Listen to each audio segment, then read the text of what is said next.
ایک بہن کا سوال ہے کہ پرندے کو پالنا، اسے قید کرنا صحیح ہے یا نہیں ہے؟ دیکھیں جی، بات یہ ہے کہ پرندے کو پالنا، کوئی مرغی ہو، کبوتر ہو، طوطا ہو یا کوئی بھی چیز ہو، اس کو رکھنا جائز ہے، منع نہیں ہے، لیکن اس کے لیے دو چند باتیں آپ پیش نظر رکھیں۔ پہلی بات تو یہ کہ جو انسان ہیں ان کے حقوق آپ پر ادا کرنا وہ فرض ہے، لازمی ہے، ضروری ہیں، بالخصوص جو آپ کے اہل و عیال ہیں، جو آپ کے ماتحت ہیں۔ نبی کریم صلی اللہ علیہ وسلم نے ارشاد فرمایا، جب آپ اس دنیا سے جا رہے تھے، آپ کا آخری کلام یہ تھا کہ الصلاۃ وما ملکت ایمانکم،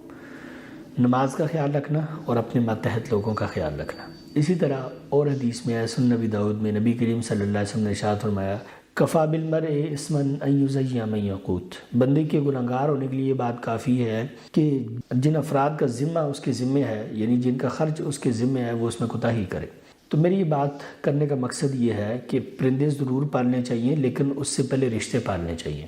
ماں کو اس کا حق دیں، باپ کو اس کا حق دیں، بیٹے کو اس کا حق دیں، بیٹی کو اس کا حق دیں، بھائی کو اس کا حق دیں، بہن کو اس کا حق دیں، شوہر کو اس کا حق دیں، بیوی کو اس کا حق دیں، اور اپنے ماتحتوں کے حقوق پورے کریں، ان کو وقت دیں۔ اس کے بعد آپ پرندوں کو وقت دیں تو کوئی حرج نہیں ہے۔ اور جن کا رزق آپ پر لازم ہے، ضروری ہے، جن کا خرچ آپ کے اوپر ضروری اور لازمی ہے، آپ پہلے ان کو خرچ دیں، آپ ان کے حقوق ادا کریں، اس کے بعد آپ پرندوں کو بھی کھلائیں، کوئی مسئلہ نہیں ہے۔ اس کے بعد آپ پرندوں کو قید کریں اور ان کو کچھ کھلائیں پلائیں،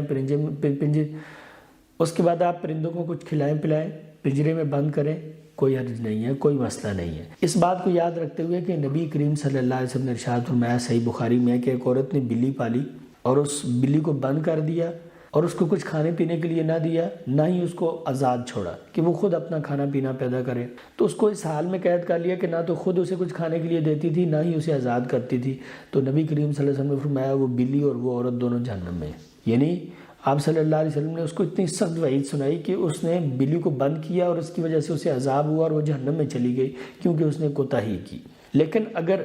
کسی چیز کو پالا جائے اس حال میں کہ اس کے حقوق کا خیال کیا جائے اور پھر انسانوں کا بھی خیال کیا جائے، انسانوں کو ان کے حقوق دیے جائے، تو یہ درست ہے۔ نبی کریم صلی اللہ علیہ وسلم کے زمانے میں ایک چھوٹا سا بچہ ہوتا تھا جس کا نام تھا عمیر۔ سنن نبی داؤد میں ہے، اس نے ایک کبوتر پالی ہوئی تھی، تو نبی کریم صلی اللہ علیہ وسلم نے اسے دیکھ کر کہا، یا ابا عمیر ما فعل النغیر،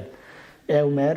اے ابو عمیر، تمہارے اس پرندے کا کیا حال ہے، کبوتر کا کیا حال ہے؟ اور آپ صلی اللہ علیہ وسلم نے اس کو کبھی منع نہیں کیا کہ بھئی کبوتر کیوں پال رکھا ہے وغیرہ وغیرہ۔ تو اس کا یہ مطلب ہوا کہ اگر کوئی کبوتر رکھتا ہے، کوئی پرندہ رکھتا ہے، تو اس کے لیے جائز ہے، درست ہے، کوئی حرج نہیں ہے۔ اسے قید بھی کرنا پڑے گا، اسے کھلا بھی چھوڑنا پڑے گا، اس کو وہ کھانے کی چیزیں بھی ڈالے گا، لیکن جو بات میں نے کہی وہ پیش نظر رہے